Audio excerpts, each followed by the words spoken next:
होइन कि यो कुरा साँच्चै हो कि के हो? जानकी मन्दिरबाट त हाम्रो सरम पितालाई त लहटेछ नि त। पहिला यो भिडियो हेर्नुहोस्।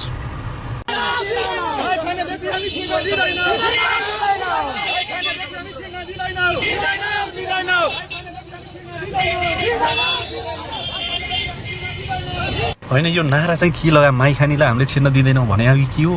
सरम पिता मलाई चाहिँ देशभरिकाले 3 करोड जनताले म्यासेज गर्छन्, 3 करोड कति 1500 भन्दा बढी कलै आउँछन् भन्ने सरम पिताको हालत थिएर जानकी मन्दिर जान पाएन, दर्शन गर्न पाएन। त्यहाँका स्थानीयहरूले यसरी खेदाएछन् कि हेर यस्तो दिन आउला भनेर कहिले जिन्दगीमा सोचेको थिएन नि।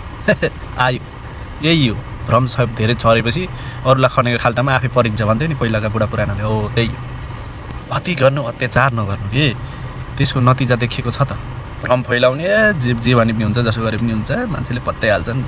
अब अहिलेका त शिक्षित छन् नि, शिक्षित मान्छेले अलिकति दिमाग भएका मान्छे छन् कि अहिले। हेर जानकी मन्दिरबाट यसरी भाग्नु पर्यो, यसरी सुई कुच्चा ठुकेर होइन। ल बधाई छ।